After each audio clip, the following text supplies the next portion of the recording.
Today, I would like to tell you a story with the help of scriptures about neglect. What comes into your mind when you hear the word neglect? Take a note of that. Today's story from the scriptures is actually a story of not just a neglect, not just a monstrous neglect. It's an example of an ultimate neglect. Many years ago, in Palestine, it's the country where Jesus is from, there lived a boy. He was born into a religious Jewish family. Well, at that time, there wasn't really a distinction between Jewish and religious. Everybody was Jewish and everybody was religious. We can safely assume that on a summer day like this boy would wake up in the morning because of bright rays of sunlight penetrating through the cracks in the door and window shutters. This boy would hear the cheerful voices of other neighborhood kids playing outside on the street. He would crawl out on the floor to the front porch and spend hours observing how other children played under the shade of palm trees and olive trees. With the picture unfolding in front of his eyes of kids climbing the backs of donkeys tied to the fence, with boys chasing chickens, agitating roosters, and teasing goats. This boy had an acute sense of how beautiful life is. Yet that beautiful life was on the other side of the fence. As years passed by, he would see these neighborhood kids, now grown up, getting married, with noisy and cheerful wedding feasts going on for days on end on the street and on the block, with people eating, drinking, dancing. Those religious Jewish folk, oh boy, do they know how to dance, eat, and drink. Another picture of how beautiful life was, yet that life, for this young man, this beautiful life, was on the other side of the fence. For a very simple, yet painful reason. He was crippled. The boy could not walk. Day after day, week after week, month after month, year after year, one Jewish festival after another, he lived a life of an observer. 30 years into it, 38 years into it, nothing much has changed, with the only difference that he was getting older, and the parties were becoming bigger and noisier. Let's continue the story in John chapter 5, verse 1 through 17. Open your Bibles to John chapter 5, verse 1 through 17.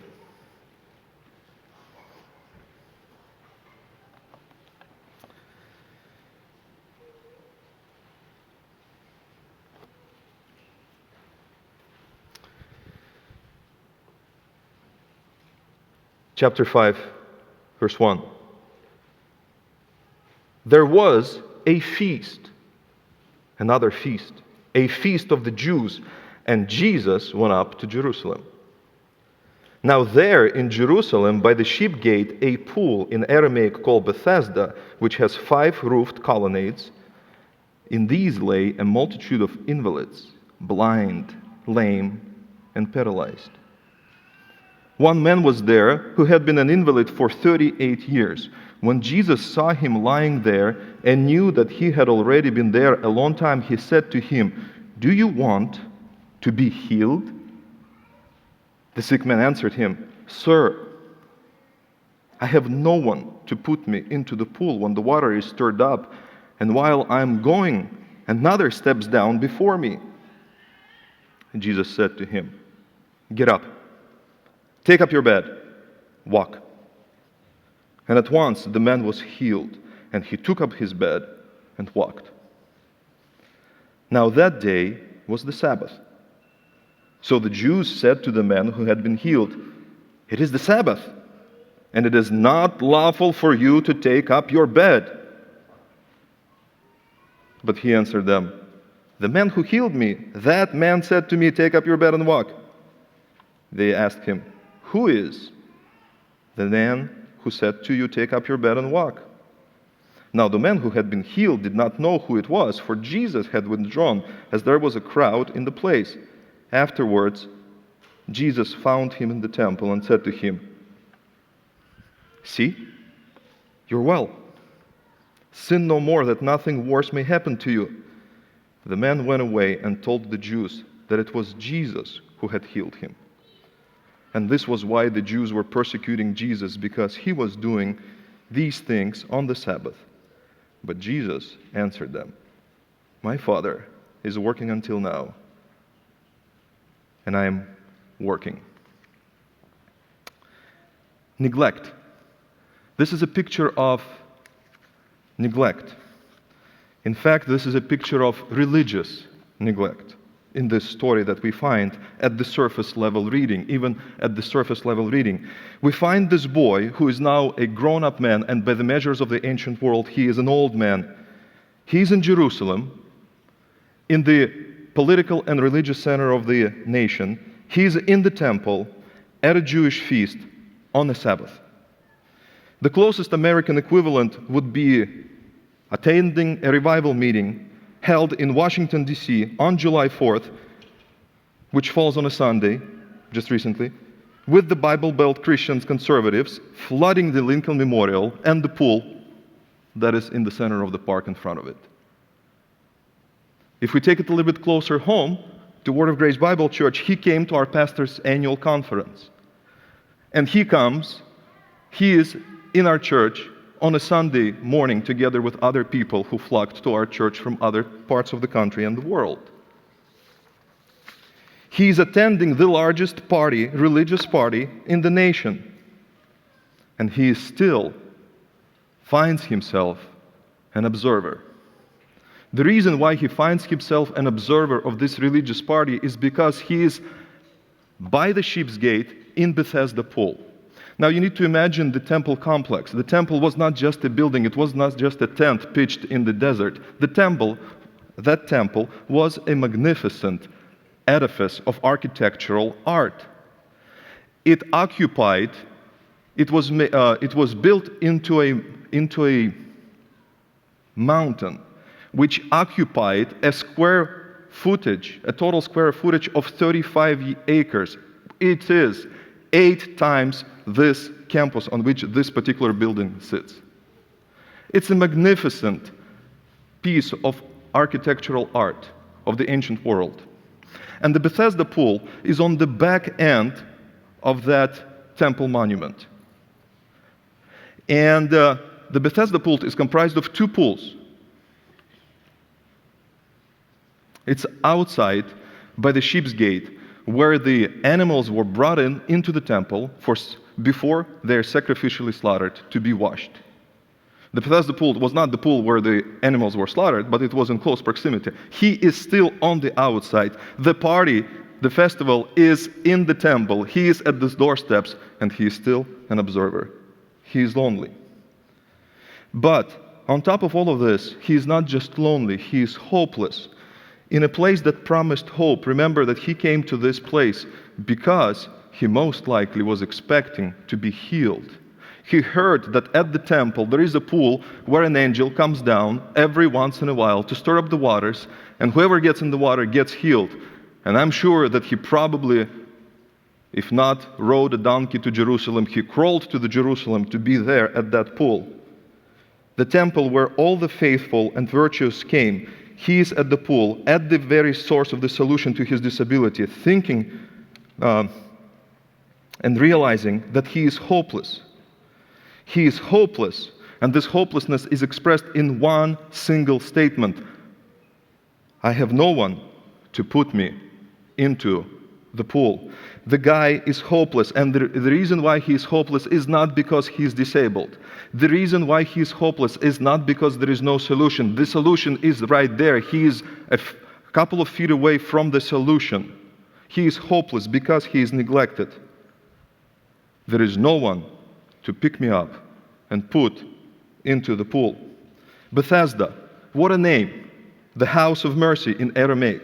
That's what it means. It's a place allocated by the religious establishment, by the temple authorities. It is a place established for the sick and the lame. What a beautiful picture of mercy. This 43-foot deep, two pools 43 foot deep, with 5 covered colonnade walkways made out of stone, providing shade and the coolness in the scorching heat of the sun of the Middle East. Everything is well built, everything is well intentioned, with a touch of a pious intentionality. But there is no, in that building, there is no ushering service. The multitude of the sick and disabled are left to themselves in an elbow fight of who gets first to the water. That is a picture of neglect. And that picture of neglect is taking place at the crossroads of one's expectations for physical and spiritual needs. He is hopeful of the healing in the middle of the religious center. He did not go to the doctors, to a local hospital. He went to the temple to be healed. He is steps away from the healing, yet he is in a never-ending elbow fight to get to the pool. How painful is that feeling of neglect that not just happens at the level of our physical, but at the level of our spiritual. Think about an instance where we find ourselves crying out, "Pastor, my wife has left me." Yes, come to midweek service hours. "Pastor, I have panic attacks." Yes, memorize the scriptures. The solution is there. It is at the Bethesda house. Go to that Bethesda house. It's there. We have a place for you there. That's where the solution is. And that's a picture, a painful picture of neglect that springs out of hopelessness and loneliness. Now, besides neglect, in this story we see another aspect. You know, neglect usually comes hand in hand with busyness. The prodigal child of religious neglect, has a twin sister, and that twin sister's name is religious busyness. The Bethesda house had no ushers, not because the people running the temple were not sincere and intentional. They built the Bethesda house and allocated as a mercy house for the lame, sick, and the disabled. They neglected the sick and the disabled because they were busy doing the Lord's work. The people who came to the festival were not a bunch of scums either. They were sincere. They came to the festival to do the Lord's work. They came there to sacrifice and worship. In fact, the majority of people on earth are very sincere. The majority of people here on earth are nice and good people according to human standards. They're not just mean people. Most religious leaders are sincere. And the sad reality is that even the criminals are sincere. Conservatives and liberals, both alike, are sincere. People who are part of the organized religions and who are lonely rangers and spiritual seekers are sincere. Everybody is sincere. Yet that neglect happens when everybody is sincerely doing their version of the Lord's work. Think about this. This is what happened in the story. When the man gets healed, he picks up his bed. He gets healed. He picks up his bed and he carelessly walks the roofed colonnade walkways of the temple. And now, think about this word bed that is used in here, that is used in here. I might be misplacing my emphasis. Excuse me for my English. It's not bad, it's bed.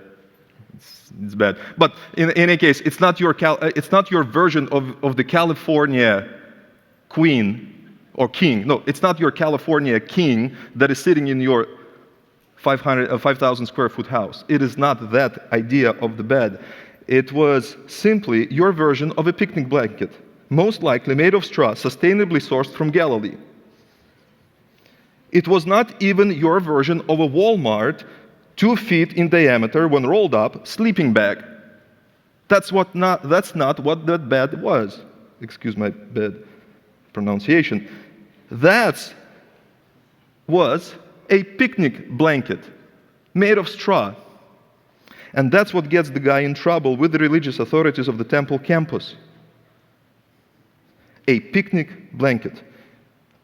And to be more specific, the weight limit gets him in trouble. We all heard of the walking distance limits for the Jews to be observed on the Sabbath. Well, the authorities could not check his odometer readings or the Apple Health app to measure his step count on that day. He was just lost in the crowd. But what caught their attention is the weight limit.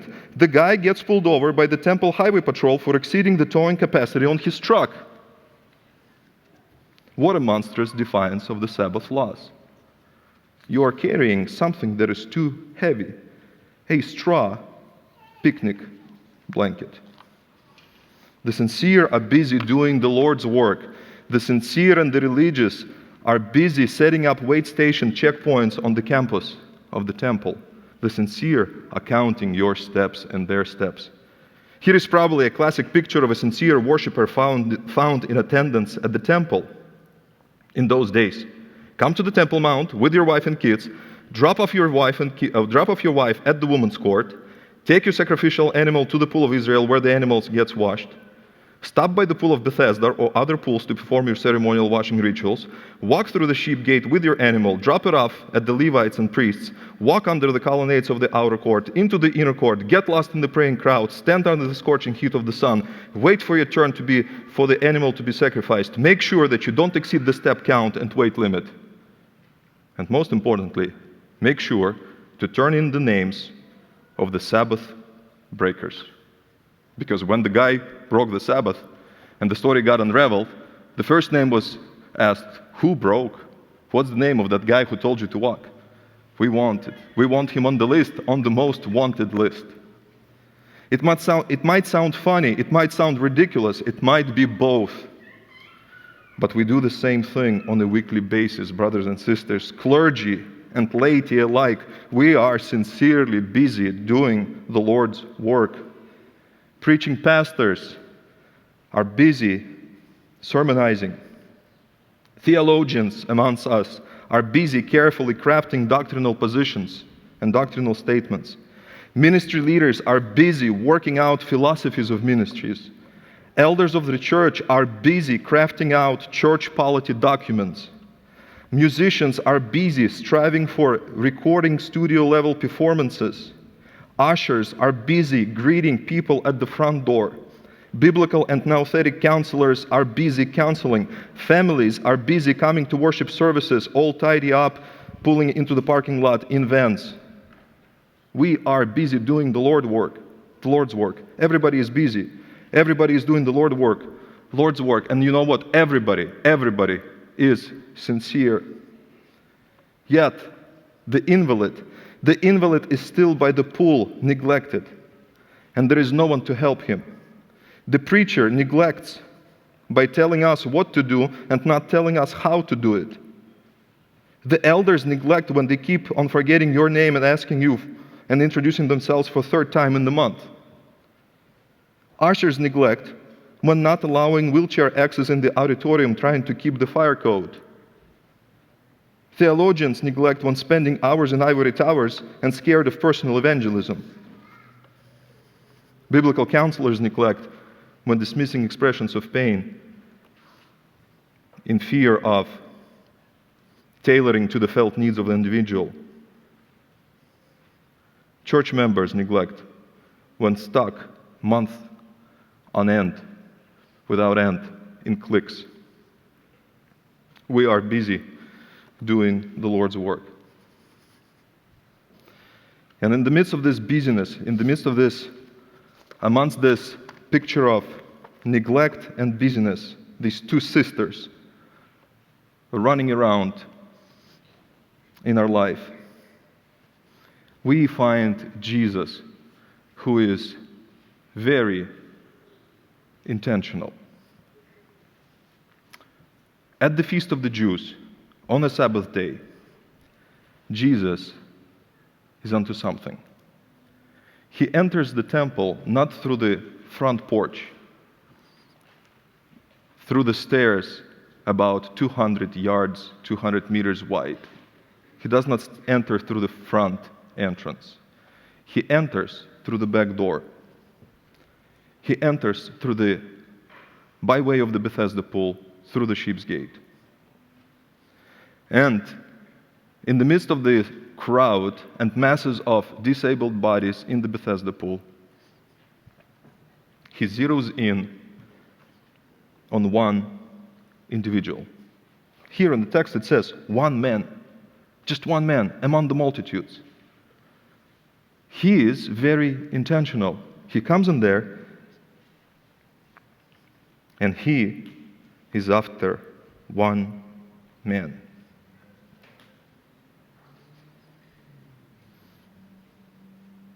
We don't know why this man.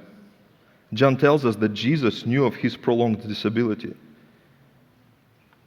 He looks at him with an intent eye and asks almost an offensive question. His intentionality verges, is borderline to offensiveness. He says, "Do you want to be healed?" Rabbi, are you kidding me? Rabbi, I am lame. I am at the Bethesda Pool. I am at the house of mercy. Rabbi, I have no one to dip me in the water. And we already talked about the disparity of the moment. Jesus asks an almost offensive question. He goes for the physical need of the individual. He goes for the felt need of the individual. He does not offer at that moment anything else. He basically, intentionally comes up to the guy and says, "Do you want to be healed?" "Rabbi, what are you talking about?" "Get up, pick up your bed, and walk." And he disappears in the crowd. Just an intentional attendance to the physical, felt needs of an individual. And he is gone. Jesus is gone. The guy, for some, not for some, but in the midst of a miraculous outpouring of God's work, gets healed. He believes the word. He jumps up and walks. He walks and off into the temple. We already talked about what happened to him in the temple. He gets pulled over. But the picture of Jesus' intentionality is also unraveled here in the way that Jesus does not only go after the felt physical need of the man. Few days later, if you notice in the passage, Jesus intentionally finds him in the temple. He finds him in the temple, specifically him again. And he stops him in the temple and he tells them, verse 13 or 14, "See, you're well." He intentionally draws the paralytic's or the now healed man's attention to the miracle that just taken place in his life a couple of days ago. And he says, "Dear man, you're healed." And there is an exclamation mark in the ESV, and I'm pretty sure that it relays to us this sense of exhilaration and joy that springs out of the mouth of Jesus, unlike the religious leaders.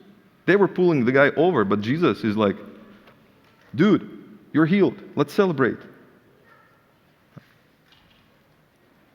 And he stops, and he goes a little bit further, and he tells him, but you got to make sure that you don't sin.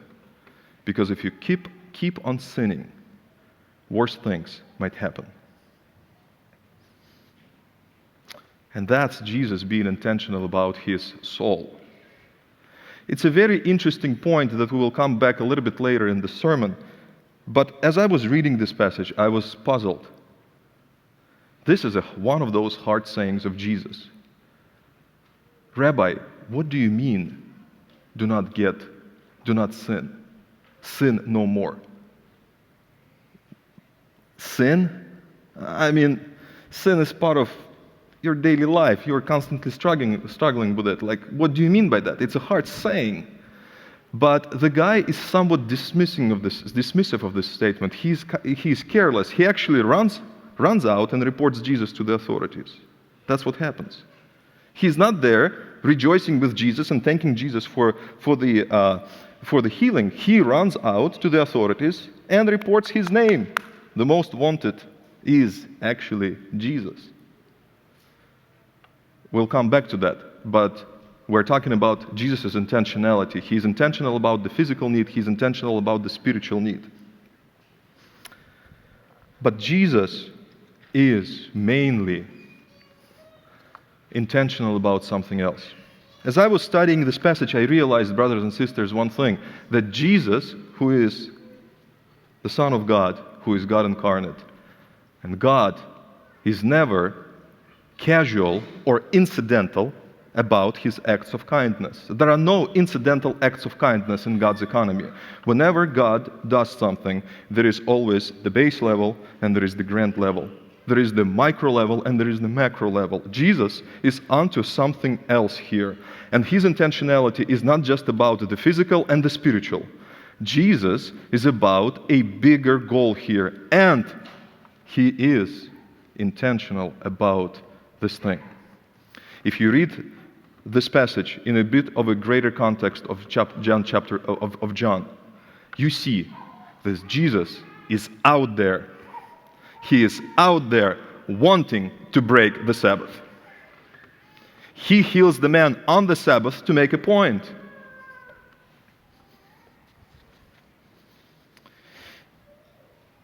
You might ask, well, how does it relate to us? I mean, we aren't those crazy Sabbatarians. We worship on a Sunday, and sometimes on a nice summer day like this, we go out to the park and play volleyball like all the rest of the crazy Russians do. You might be wondering, what would Jesus do if he was here today? But I would put it another way. What does Jesus do today? What is he onto today when it comes to Sabbath laws? Well, let me tell you, he is still busy. Jesus, to this day, he is busy breaking the Sabbath. Jesus is busy breaking our Sabbaths. What is the Sabbath? The Sabbath is God's idea of rest.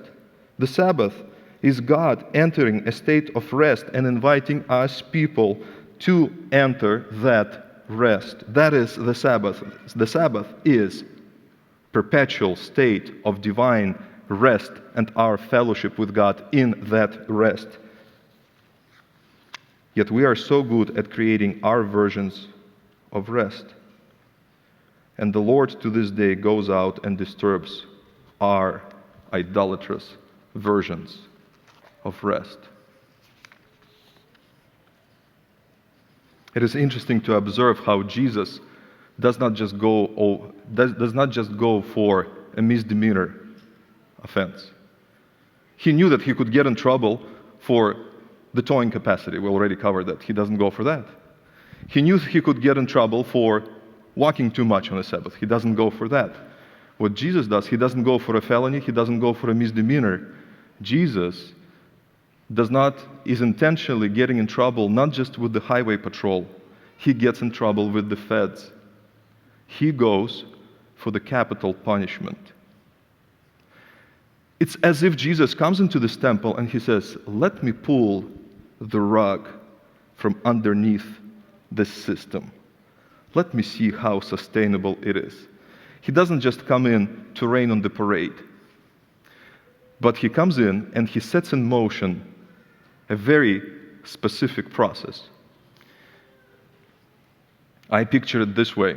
You know, this Temple Mountain, this monument was comprised at certain points, at certain corners, it was 14 stories high, that tall, as you approached this Temple Mount. And it was built on these humongous stones that were, it escapes my memory right now, but almost 45 feet in length. I might be somewhat erroneous here, but still, huge stones. And I think what Jesus is doing, he's coming to this Temple Mount, to this whole religious system, and he tells them, I'm going to remove one stone, and I will disturb your Sabbath. And that stone is removed, and something great is happening. A little bit later, we'll touch upon this in this sermon. And today, how often is our rest disturbed? We think that rest would be found in theologically sound churches. We uproot our families and move to another continent or the other side of the country, only to find out that churches are comprised of sinful people in need of God's grace. And that is our version of the Sabbath of rest, that God is intentionally out there trying to shake it down and destroy and break. We labor for years building our ministries, gathering pastors, investing in new generation of leaders, and in a matter of few months, they leave under God's leading to plant other churches. Well-built, well-oiled ministries is our version of a Sabbath rest. And the Lord is onto something. He is onto disturbing that rest. We faithfully bring our kids to Sunday services, Wednesday Bible hours, VBS, Bible camps, only to witness their selfish fights and skirmishes in the back seats of our vans. And Lord forbid, we witness them becoming cold and eventually walking away from the faith. That is the version of our Sabbath, of our rest, that if we put our faith into it, God is actively after to destroy. And elders spend countless meeting hours crafting church governance documents, only to find themselves exhausted at the ability to lead effectively. Sermons that are collecting tens of thousands of views and likes on YouTube are falling on deaf ears in our own midst. Sound theological arguments from leading apologists of the day are marred by the moral failures of the theologians and apologists. In the midst of all of this, we hear the voices of the faithful that the devil is at work and is attacking the church, when in reality, Jesus is disturbing our idolatrous view of the Sabbath, because He's a jealous God. He is a jealous God who wants to have rest with us on His terms and not on our terms. His maxims are clear. Come to me. You come to me. You come to me and I will give you rest. And no model of ministry will give you rest. No pastor will give you rest. No theologian will give you rest. No theological argument will give you rest. I will give you rest. And I am the Lord of the Sabbath. I can break the Sabbath. You cannot break that Sabbath. And you better not create your version of that Sabbath rest and call it faithfulness, because I will destroy it. In conclusion, we might think that the disabled man of this story is the ultimate picture and a victim of the religious neglect and busyness. Lord forbid for this sermon to agitate you to go out and be riled up and seek the religious and the representatives of the establishment. Because in reality, the one who is ultimately neglected and abused in this story is Jesus Christ himself. Jesus is neglected by the man who gets healed. This is where we come back to that instance where Jesus tells him, by the way, young man, go and sin no more. And the guy neglects him. He runs away. He gives no thought to that monumental, fundamental statement. He gives no thought. He just reports Jesus to the authorities. He neglects Jesus and his work. So evident and so powerful in his life. He simply neglects it. Jesus gets neglected by the authorities because at the end they still round him up, put in prison, beat, flog, crucify. Jesus is the victim. Jesus is the victim. And let me tell you this, Jesus is always a victim of our Sabbaths.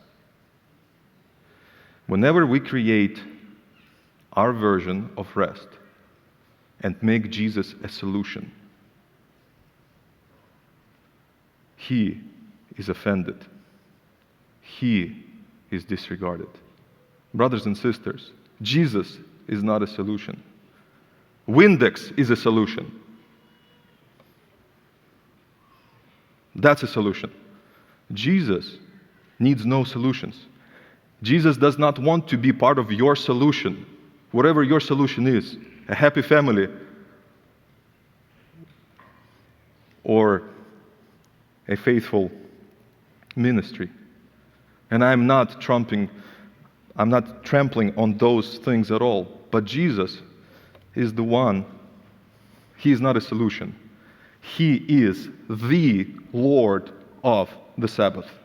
And he can pull that huge stone from underneath of the Temple Mountain and set in motion a sequence of events.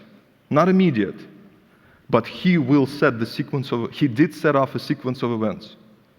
He pulled off that stone, that huge stone from underneath the foundation. And in 40 years, this temple was obliterated. No stone was found one upon another. It was done away with. Why? Because they had their feast and they had their Sabbath. But they forgot about, in their business, in their sincere business of the moment, they forgot about the Lord of the Sabbath. And the question to us this morning is this: is your religious busyness neglecting the Lord of the Sabbath? Two things that can help us test it. Are we attentive to the words of Christ? The words of Christ are indispensable in this story. He comes, he asks, do you want to be healed? He comes, he tells, get up and go. He comes and he tells, you're well. He comes and tells, sin no more. Listen to the words of Jesus. Do not disregard the Lord of the Sabbath. And secondly, do not disregard when the Lord of the Sabbath breaks your version of the Sabbath. Because what might seem to be a small shakeup is actually an event of monumental and epic future historic proportion. May the Lord be blessed. Let's pray.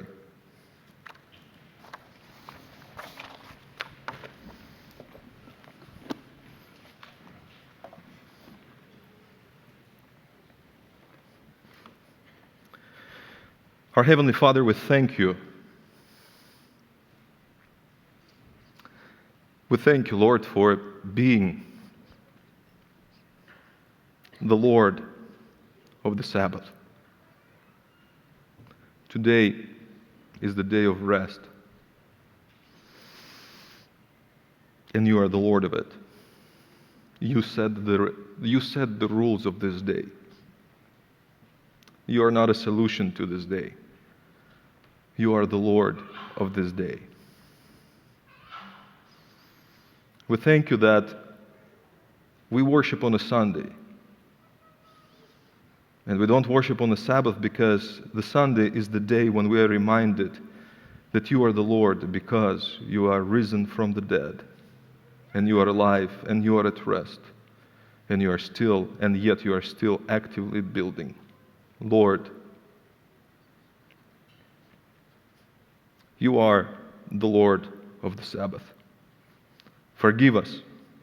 Forgive us personally, and forgive us collectively for building our own versions of the Sabbath. Amen.